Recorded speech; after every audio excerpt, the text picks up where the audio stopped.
ถามเขาว่าเพิ่นไปหากินได้กับร้านเพิ่นว่าไปหาโดยขุดกระปูขุดหอยนำมันนั่นล่ะว่ะพ่อเฒ่านี่บ่โดยโอ้ยังไปได้เฉยไปเด้เห็นหลังโชะๆไปเลยหลานหยอกกันกับหลานอยู่อ้าวว่ะโดยก็เลยเอิ้นเพิ่นว่ามาพี่ก่อนว่ะโอ้มาแล้วก็เลย สบายดีหนมืองามไว้ถูหญ้างามๆเด้อใช้พ่อตู้ดิพ่อใหญ่ดิ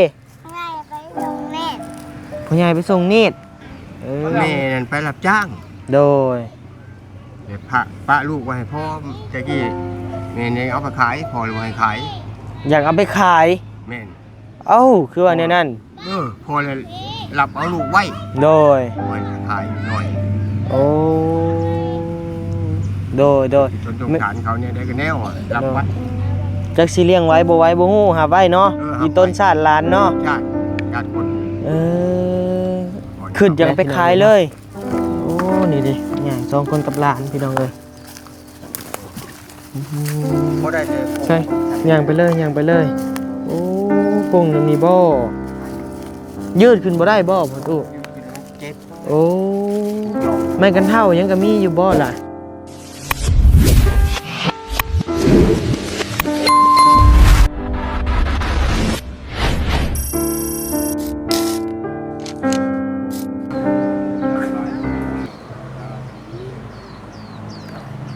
เอาพี่น้องเอ้ยกับทักทายสบายดีพ่อแม่พี่น้องเมื่อทุกคู่ทุกคนเด้อพี่น้องเด้อเนาะทักทายสบายดียามแรงเด้อพี่น้องเด้อเนาะช่วงแรงๆและพี่น้องเอ้ยเนาะกับทักทายสบายดีอยู่เฮือนทางพ่อตู้เพิ่นเนาะกับหลานพี่น้องเอ้ยเนาะอยู่2คนพี่น้องเอ้ยมามีทางอ้ายเพิ่นเนาะติดต่อมาเนาะพี่น้องเนาะให้คำแนะนำชี้แจงมาให้มาเยี่ยมมายามเบิ่งแน่เนาะทางพ่อตู้เพิ่นทุกข์ยากลำบากพี่น้องเอ้ยเนาะเลี้ยงหลานผู้เดียวพี่น้องเอ้ยหรือว่าเป็นจังใดก็จังไปเบิ่งไปชมนำกันอีกเทื่อนึงเด้อพี่น้องเด้อเนาะนี่แหละพี่น้องเอ้ยสบายดีเด้อโดยเป็นโดยเจ้าบ่เป็นผู้ติดต่อให้บาลีโอ้ถือว่าอ้ายอันเห็นเขาเจ้าบอกให้นะโดยมีอันลุงอันนึงว่าซั่นเขาบอกให้ว่าเพิ่นอยู่กับหลาน2คนโดยวันนี้เนี่ยคนแรงต้องไปวันนี้อยู่หน้า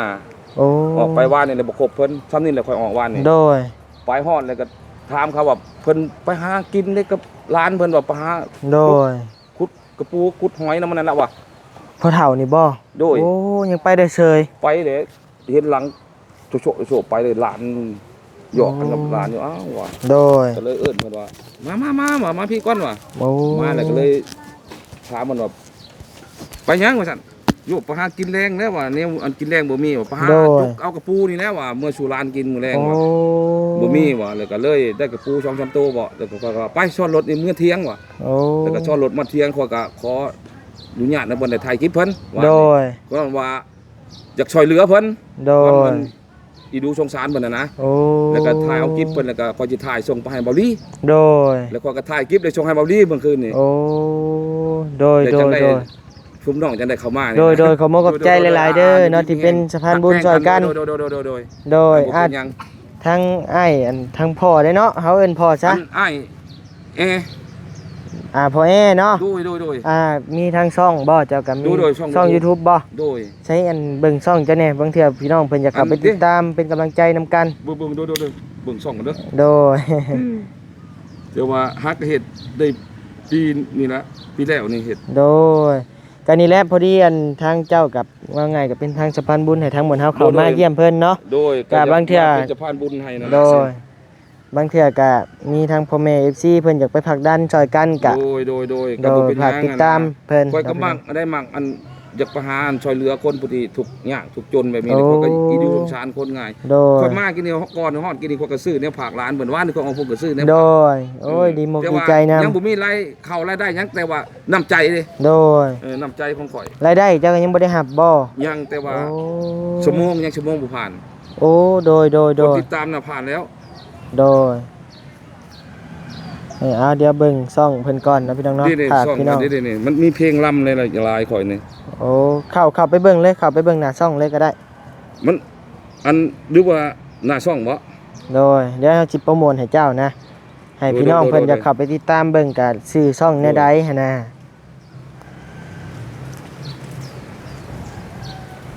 เดี๋ยวนี่ โอ้ใช่น้อยบ่ อาจารย์ไอ้น้อยแก้ววิชัยอันนี้ไอ้น้อยแก้ววิชัย น้อยแก้ววิไส โดย พี่น้องเอ้ยเนาะ โดย ทางพ่อเพิ่นก็เป็นช่อง YouTube เป็นช่องรักจ้ะเนาะ โดยนี่แหละพี่น้องเอ้ยตามนี้เลยพี่น้องเอ้ยเนาะ โดย ถ้าว่าท่านใดอยากไปผลักดันช่วยกันให้เพิ่นผ่านกด YouTube ไว้ๆเนาะพี่น้องเนาะ โดย อันนี้ก็เป็นคลิปของพ่อตู้เพิ่นเนาะนี่เนาะ โดยแม่นแหละ โอ้นี่เด้พี่น้องเอ้ย สบายดีเอทุกคน เด้ มาพอกับช่องอาจารย์ไอ้น้อยแก้ววิชัยคือเก่า โดย พี่น้อง น้อยแก้ววิไสเด้อพี่น้องเด้อภาษาไทยเนาะ โดยอันโคลุงอันหนึงเนาะ พี่น้องเอ้ย โดย ฝากติดตามเพิ่นแน่ ขอบใจ โดย โดยอันขอบใจหลาย โดยขอบใจพ่อคือกันเนาะที่ว่า ๆโดย เอาเคสที่ว่าให้หมนเฮามาเบิ่งเป็นหูเป็นตาทางผู้ใหญ่เพิ่นเนาะ โดย ก็ขอบใจทางพ่อเพิ่นหลายๆพี่น้อง โด เอ้ ย ย แต่ว่ามาเป็นสะพานบุญนำกันอะไรคือ โดย คือ ช่วยกัน หรือว่าทั้งเอิ้นอันอ้ายก็ได้บ่เป็นหยัง ง่ายบ่เนาะ โดยหรือว่าสิว่าลูกก็ได้คือกันสมมุ เฮา ติว่า อายุ18ปีเองได้ เขาว่าอะไรก็สิ ลูกผู้แล ลูกข่อย โดย เขาว่าสิลูกข่อยผู้หนึงก็เอาผัวเงินผัวอยู่บ้านโคกเด้ โดย บ้านพวกเจ้าไง บ่เฮาอยู่เซโนเฮา เซโนบ่จ้ะ มีแต่ทั้ง คือ พวกอ้ายเฮา เนาะเขาแม่นบ่ชาวยาว โดยแม่นบ้านโคกอันน่ะ เขาอันเบาลี่เนาะ โดย แต่ว่าเฮาน้องหักบอลี่บ่ยาวแม่นเบิดเลยเฮาบ่เตียง เจ้าในอยู่ที่โน่นเนาะ โดย โดยยามัน เอา เทื่ออ้ายได้ไปสิหามาแว โดยจังว่ากันอีกเทื่อหนึงเนาะโดยเดี๋ยวเข้าไปเยี่ยมพ่อลุงเพิ่นก่อนพ่อตู้เพิ่นก่อนเนาะโดยใช้ไปใช้เลยสวัสดีเด้อบังคำเด้อสวัสดีดอกมืองามๆสวัสดีดอกมืองามๆไว้ถูหญ้างามๆเด้อใช้พ่อตู้ดิพ่อใหญ่ดิ ง่ายไปส่งเน็ต พ่อใหญ่ไปส่งนิดใช้ ไปไวแท้ ไปไว้เอาเดี๋ยวถ่าพ่อตู้เพิ่นมาก่อนพี่น้องเลยเนาะใช้บักหามนั่งลงน้ำหน้าบ่าวเบิ่งดูนั่งลงโดย มานี่หน้าบ่าวสิถามบักหามกินข้าวแล้วบ่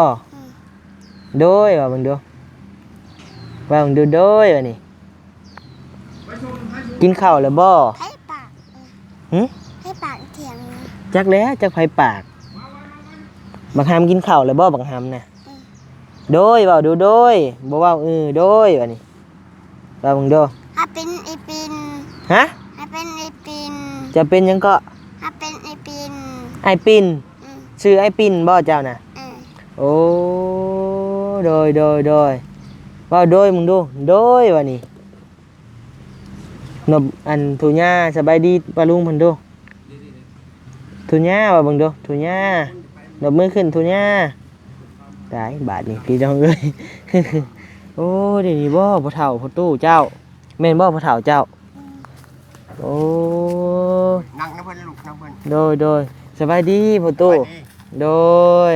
โอ้หลังจนกงแล้วบ่นี่ โอ้ย อืม ยังไม่เป็นเลยลูกเอ้ย โดยนั่งพื้นนี่เลยเนาะเฮาเนาะจักสะดวกสบายเนาะ เจ้า มาพี่มาห่มๆนี่ไว้ประตูไว้มาห่มๆพี่เดี๋ยวมันแดดเป็นไข้เป็นเจ็บได้ใช้นั่งลงบักครับนั่งลงเบิ่งน่ะบ่าวสิถามเด้อหำเด้อ เจะอยู่กับพ่อตู้2คนบ่ไอ้ปีน เพิ่นบอกเพิ่นเลยโดยค่ะ โดยว่ามึงดู โดยก็โดยมึงดู ชื่อเพิ่นนี่ชื่อปิ่นบ่ บ่นิดชื่อ นิดเพิ่นบอกเฮาว่าไอ้ปิ่นเพิ่นว่า บ่พ่อตู้เฮาอยากถามเป็นจังไดมาจังไดคือว่าได้อยู่นํกันลูกหลาน2คน แม่นั่นไปรับจ้าง โดย เดี๋ยวปะลูกไว้ให้พ่อตะกี้แม่นี่เอาไปขายพ่อเลยบ่ให้ขาย อยากเอาไปขาย แม่น เอ้าคือว่าแนวนั้น พ่อเลยรับเอาลูกไว้ โดย บ่ให้ขายหน่อย โอ้โดย จนต้องการเขาเนี่ยได้ก็แนวอะรับไว้ จักสิเลี้ยงไว้บ่ไว้บ่ฮู้หาไว้เนาะ หาไว้ อีต้นชาติหลานเนาะ ชาติคนนี่ ขึ้นอยากไปขายเลย นี่ แหลบทั้งเมียตู้เด้ทั้งเมียพอตู้ไปทางใดมาทางใดคือ เชียร์ปะถึงเนี่ย เพิ่นเสียปะโอ้ สาเหตุ เพิ่นเป็นสาเหตุได้จังหวะเสีย ตะกี้นั่นเป็นรอยเป็นเปียเป็นรอยวัว ไปเมื่อยปัวเมื่อยไปบ่ดีจักเทื่อเลยตายปะหลาย2 ปี3 ปีเลย โดย มันตายไปนี่ก็ได้เลยประมาณ10 ปีเนี่ย โอ้ ประมาณ10 ปีเลย โดยเฮือนชานเจ้าบ่อันนี้ เจ้า เออมีบ่ไฟฟงไฟผ้าก็ได้คือเห็น แต่ก่อนน่ะมีบัดนี้แล้วมันเพมันนั่นน่ะ แต่กี้หามี บ่มีเงินชอมเดี๋ยวนี้ บ่มีเงินซ่อม มันเพเลย มันเพในใดสายไฟมันขาดบ่หรือในใด จักมันเพใช้เขาเจ้ามันผูกอยู่หัวเพิ่นเขามากวดเนี่ย โอ้และค่าเพิ่นแป้งนี่เท่าใดพ่อตู้ จักเลย เจ้าบ่ถามบ่ ถามเพิ่น อืมมันเพอยู่บนเทิงพุ่นบ่เทิงบนสายมันขาดผู้บ่ หัวพุ่นเลย โอ้ จักใช้มันขาดจักในนั้นเพิ่นนะ หักไฟนี่มี มี มันเพได้จักปีแล้วพ่อตู้ ได้ปีหนึงนี่ โอ้โดยถือว่าบ่ได้ใช้ไฟเลย บ่ได้ใช้เลยแหละ ตามเฮาแนมเบิ่งก็บ่มีหยังเลย หือ ดอกฟุ้นดอกไฟบ่มี บ่มีนะ ตู้หยอกตู้เย็นบ่มี โดย ร้อนๆเลย โดย ใครแต่ว่าเฮือนพ่อตู้นี่ทานมันยังแข็งแรงอยู่พี่น้องเอ้ยเนาะ โดย เออบัดเรื่องกันอยู่กันกินเด้พ่อตู้เห็นแนวใดไปแนวใดกินแนวใด ถ้าพุดกับปูกับแป้งกินเลยลูก โอ้ น้ำทงได้ใส่ช่อง3 ตัวมาปนพาร้านจ้ำ โดยบัดข้าวน้ำพ่อตู้เด้เอามาแต่ทางใด อันลูกชายเนี่ยชี้ไว้ให้เพิ่นไปตาน้อย โอ้ เพิ่นชี้ไว้ให้แล้วสิลิ้นถือเพิ่น โดยหากพอได้กินข้าวมีข้าวอยู่ โดย แต่ว่าเรื่องอาหารการกินนี่บ่มี บ่มี เออ ถ้าพุดกับปูมันทงไห้ทงหน้าแล้ว บัดบางหามนี่บ่ได้กินนมบ่ซั่นน่ะ ยาแล้วมันยาเป็นมือแม่นี้พุ่นเป็นมือแม่นี้กินอยู่มัน เจ๊ น่ะ ได้ป่ะ มันให้มันมวยกินมันก็ยาเลย โดย เจ๊ได้ป่ะ แล้วนี่เด้กูนั่งอยู่นั่งมึงก็นั่งคือ เว้าเป็นเนาะเออน่าจะคือกับพ่อตู้เลยเนาะคือได้พ่อตู้เอ้ย โดย คือได้แต่ว่าน้องเพิ่นตุ้ยแต่ว่าสายตาแววตานี่อยากคือกัน โดย เออศพก็คือกัน พี่น้องเอ้ย เบิ่งคักแล้ว เออนี่ดิเนาะสายตาเฉียบคมพี่น้องเอ้ยกะนี่แหละพี่น้องเอ้ยเนาะมาเป็นหูเป็นตาพี่น้องผู้ใหญ่เพิ่นเฮาก็บ่ฮู้ว่าเฮาสิซอยได้ซำใดเด้อพ่อตู้เด้อ โดย กะเลี้ยงอาหารการกินก็บ่มีไปหาขุดกินเนาะหาของตามหมู่บ้านกิน เออ ตอนแรกนี่เอ้าเฮาสิถามต่อเนาะเรื่องพ่อเพิ่นเด้จะไปทางใด พ่อกับป้ากันกับแม่ เลิกลากัน เลิกลากันแล้วก็ไปเผยประมาณเลย โดย แล้วบ่ฮู้บ่ทั้งพ่อบังหำเพิ่นอยู่ไสตอนนี้ พอง้ำก็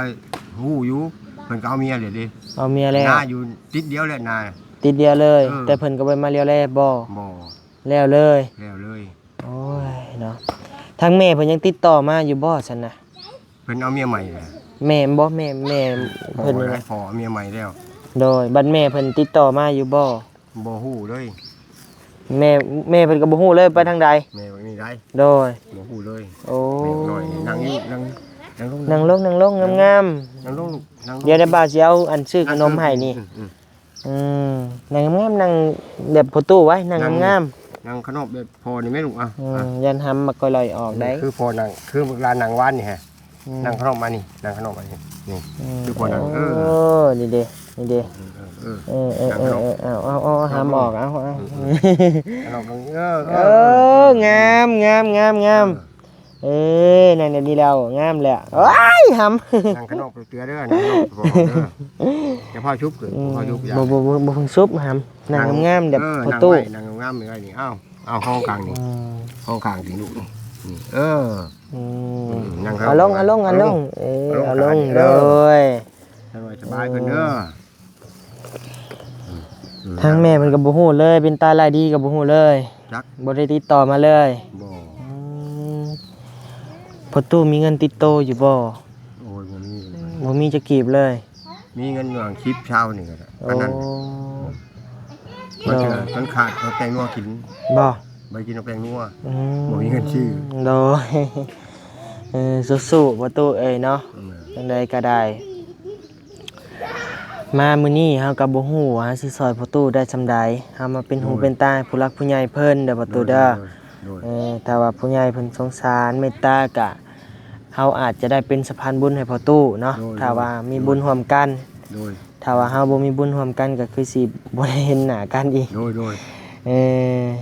จะหวังเนาะพี่น้องเนาะหวังว่าสิมีทางผู้ใหญ่เพิ่นสงสารเมตตาบักหำเพิ่นกับพ่อตู้พี่น้องเอ้ยเนาะเลี้ยงหลานลำพังผู้หนึ่งผู้เดียวพี่น้องเอ้ย โดย ก็นี่แหละได้ทั้งอ้ายเพิ่นเนาะพี่น้องเนาะเป็นผู้แนะนำเข้ามากะ โดย โอ้ดีมกดีใจหลายที่ว่าให้เห็นกับความทุกข์ยากเนาะพี่น้องเนาะทุกข์ยากแท้อลีอลอนี่แหละพี่น้องเอ้ยเออแน่มึงหมู่บ่อะนะ เออ มึงเป็นยังบางที นางงามๆนางงามๆห้ามสิออก นั่งครับอืม นั่งไทย นั่งเจ็บๆนะลูก นั่งเจ็บ โดยสบายดีเด้อโดย วันนั่งเจ็บ ต่อเรื่องไผพงไผผ้ากันเนาะบ่มีและบัดยามกลางคืนได้เห็นใดเห็นหุ่งบ่ ก็ได้มานอนพี่นอนอยู่นา ลงนอนหน้าก็แฮงบ่มีหยังเลยเนาะ มีแต่ไผ่นั่นแหละไผ่ โซลาร์เซลล์ โซลาร์เซลล์ โอ้ น้อย หน้ามีเครื่องปลูกของพังบ่ บ่มีนะ แต่ไปเผาแล้วล่ะนี่ เท่าละล่าเนี่ย พอได้ไปหาอยู่หากิน แม่น พอได้ไปขุด โดย เออ ว่างัวควายกับบ่มีงัวกับบ่มี งัวควายก็บ่มีเลยให้หน้าก็ให้หน้าร้อน ไอ้นั่นร้อนๆนะ ๆเออ มันตายข้าวนั่นเด้ควายก็ปัดข้าว ถึกพญาติตาย ถือพญาตาย โอ้ ควายชาม4ตัวงัวก็ชามตัว โดย ประมาณจังโมงเจ้าออกไปหน้า คันออกทำนี่ก็พอดีจำโปงหอดหน้า ป้า6 โมง เออ ป้าโตมื้อนี้อันทางบาลีว่าสิเข้ามาเยี่ยมเจ้าก็สิอยู่อยู่บ่ อยู่ เลย ท่าเพิ่นนะ โดย ท่าเพิ่น อยู่ท่าเพิ่นนั่นแหละเนาะบางเทื่อเพิ่นมีทางผู้หลักผู้ใหญ่อยากช่วยอยากซอย เออ ท่าเพิ่นบ่ซั่นก็ไปบ่ทันก็นอนนี่ก็ได้ติบ่เป็นหยัง โด ติ ยโดย อืมเพราะว่าหมื้อเฮาก็อยากเฮ็ดดีอยากเฮ็ดดีที่สุดและอยากให้มีทางผู้หลักผู้ใหญ่เพิ่นแนมมองเห็นนะความทุกข์ความยาก โดย เรื่องเฮือนเรื่องซ่านก็บ่มีหยังร้อนๆเดี๋ยวนี้เลยติ แม่นน่ะ โดยหลังคาในนี่ก็หัวอยู่บ่ประตู โดย หัว อยู่ครัว หลักๆนี่ก็อยากได้ไฟแหล้วเนาะ โดย อยากมันได้ไฟมีแสงสว่างนะ โดย หากประตูบ่เคยถามเขาบ่ว่าราคาประมาณเท่าใดซ่อมแปลงนี่ บ่เคยถามเขา แต่ว่าสายไฟเข้าเฮือนคือเขาซ่านนี่มีมันแล้ว มีมัน กระดนกระดานเนาะ โดย แต่ว่าเรื่องเรื่องหม้อน้อยนี่ซะเนาะยังขาดเรือยังตอนนี้ประตู โดย ยังอยากได้ยังเกี่ยวกับหลานเนี่ย อยากได้ให้หลานนะบ่ โดย มันทีอยากได้เครื่องนุ่งเครื่องห่มให้หลาน อยากได้เครื่องนุ่งเครื่องห่มบ่ได้อยากได้หยังหลาย เออ อยากได้เครื่องนุ่ง คันน้อยเถือรถมันสิใช้บ่ได้ โดย เมื่อหน้าพุ่นแหละ เฮามีอยู่เครื่องเด็กน้อยเดี๋ยวเฮาสิมาผากเด้อ จ้าโดย หากเป็นเครื่องมือสองได้ประตูเอ้ย โดย โดย กับอาหารการกินเพิ่นนี่แหละเนาะนมหยังเนี่ยเนาะ เออ โดย บักหามอยากกินอยู่บ่ขนมหาม เจ้า บ่ แม่ลูกโดยเพิ่นเด้โดยจ้ะ กินอยู่บ่ปีโป้นะบ่าวจะมาให้นะครับ นี่อะว่าเพิ่นจะเอาพี่โป้มาให้โดย กินอยู่บ่ปีโป้ กินเข้าเลยลูก ยังย่านอยู่ ย่าน บ่เป็นหยังดอก เอาแล้วมัน นี่แหละเนาะทางประตูนี่บ่มีพญาพะเยาบ่เป็นหยังบ่ เจ็บปวดเอากระโจนเลยลูก ปวดน้ำกระโต เจ็บเอวนี่ เจ็บเอว ท้องจ้องที่เอวก่อน โอ้ว่าง่ายพญาผู้เฒ่าเนาะ ญาติผู้เฒ่าไปก็ชักมันก็เท่าไปแล้วก็ โอ้ จงไป หากวันนี้เห็นแล้วย่างก็ก้มไปได้พี่น้องเลยเนาะ เจ้า เบิ่งเจ้าลองย่างครับเบิ่งแหน่ซั่นน่ะไปลองย่างมาพี่ย่างเอาขนมน้ำเฮาเนี่ย นั่งแค่นี้ มาย่างมาน้ำน้ำเบาเลยมา ไป ย่างมาเลยใส่มันถึกเบื้องแน่เกิบน่ะ ชกมันถือเบื้อง เป็นอยู่บ่ซั่นแล้วว่ะโอ้หูจะควมได้พี่น้องเอ้ยเนาะโอ้นี่ดิย่าง2คนกับหลานพี่น้องเอ้ย บ่ได้จะโกง ใช่ มันทำ ย่างไปเลยย่างไปเลยโอ้กงน้ำนี่บ่ ใช่ ยืดขึ้นบ่ได้บ่พ่อตู้ ยืดขึ้นแล้วมันเจ็บ โอ้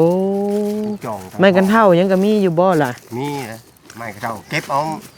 ป่าน้ำยางไปเล โอ้ ย คะแนนว่ามีไม้กันเท่าตัวว่าเพิ่นจับแต่ผู้เฒ่าเพิ่นจับมาคักได้เนาะ สิคักอยู่ ตัวมีโดยเฉพาะจากหมอโรงแพทย์นะพี่น้องเอ้ย โดย เบิ่งนะบ่าวหาขนมให้ก่อนเด้อเอาพี่น้องเอ้ยบัดนี้เสียปิโป้ให้น้องเพิ่นนบมือถูหญ้าก่อนถูหญ้าก่อน ย่า ถูหญ้า จ้าเอ๊ะ แล้วก็อันเฮาสิให้พ่อตู้เด้อแม่นซื้อข้าวซื้อน้ำกินเด้อพ่อตู้เด้อ โดย จักเดี๋ยว เฮากับบ่ได้มีหลวงมีหลายดอกเด้อพ่อตู้เด้อเดี๋ยวเฮาสิ โดยให้เจ้าแม่นซื้อของอยู่ของกินเด้อให้หลานกินเด้อ โดย อืมก็มีแต่สู้ๆประตูเอ้ยเนาะเป็นกำลังใจให้ โดย เรื่องเครื่องหนึ่งของถือนี่มื้ออื่นเฮาสิเอามาให้เด้อเป็นจังได๋ก็สู้ๆอันละ โดย เนาะพี่น้องเอ้ย โดย เรื่องเฮือนเรื่องซ่านนี่พี่น้องก็อาจจะเห็นแล้วแหละเนาะอันในช่องบ่ยาว โดย เนาะจะจังว่ากันอีกเทื่อนึงเนาะพี่น้องเนาะสู้ๆพ่อเฒ่า2นิ้ว2นิ้ว2นิ้วพี่น้องเอ้ยโดยได้ละประตูเอ้ยเนาะ